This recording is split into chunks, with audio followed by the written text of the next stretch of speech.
Speaker തെരഞ്ഞെടുപ്പിന്റെ നടപടിക്രമം കഴിഞ്ഞയുടൻ speaker Om Birla പ്രമേയം അവതരിപ്പിച്ചു. അപ്രതീക്ഷിത നീക്കത്തിൽ പ്രതിപക്ഷം, പ്രത്യേകിച്ച് കോൺഗ്രസ് ഞെട്ടി. അടിയന്തരാവസ്ഥ കറുത്ത കാലമായിരുന്നു. എല്ലാ അധികാരവും ഒരു വ്യക്തിയിലേക്ക് കേന്ദ്രീകരിച്ചു. ഭരണഘടന തകർത്തു. മാധ്യമങ്ങളെ നിയന്ത്രിച്ചു. പ്രതിപക്ഷ നേതാക്കളെ ജയിലിലടച്ചു.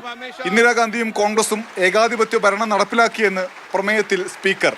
1975 में आज के दिन कैबिनेट ने इमरजेंसी का पोस्ट फैक्टो रेक्टिफिकेशन किया था। इस तानाशाही और असंवैधानिक निर्णय पर मोहर लगाई थी. പ്രമേയാവതരണം തുടങ്ങിയത് മുതൽ കോൺഗ്രസ് പ്രതിഷേധിച്ചു. രാജ്യത്തിപ്പോൾ അപ്രഖ്യാപിത അടിയന്തരാവസ്ഥയെന്ന് വിമർശിച്ചു.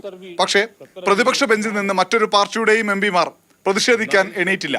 ഭരണപക്ഷം സ്പീക്കറെ ദുരുപയോഗം ചെയ്തെന്ന് കോൺഗ്രസ്. അങ്ങനെയാണെങ്കിൽ പ്രമേയം പാസ്സാക്കാൻ എന്തെല്ലാം വിഷയങ്ങളുണ്ട്? അവർക്ക് അടിയന്തരാവസ്ഥയുടെ പ്രമേയമാണെങ്കിൽ ഈ രാജ്യത്ത് മണിപ്പൂർ കത്തിയേരിയാണ്. ഇപ്പോഴും പ്രശ്നം തീർന്നിട്ടില്ല. അതിനെക്കുറിച്ച് ചർച്ച ചെയ്യണ്ടേ? നീറ്റ് വിഷയം ഇന്ത്യയിൽ ആകമാനം വ്യാപകമാണ്. അതിനെക്കുറിച്ചുള്ള പ്രമേയം വേണ്ടേ? ആദ്യ സഭാ സമ്മേളനത്തിൽ തന്നെ പ്രതിപക്ഷത്ത് ആശയക്കുഴപ്പവും വ്യക്തതക്കുറവും ഉണ്ടാക്കാൻ കഴിഞ്ഞുവെന്ന് BJP കരുതുന്നു. ഇതുകൊണ്ടൊന്നും ഭിന്നിപ്പിക്കാൻ കഴിയില്ല എന്ന് കോൺഗ്രസിന്റെ മറുപടിയും. മാതൃഭൂമി ന്യൂസ്, ഡൽഹി.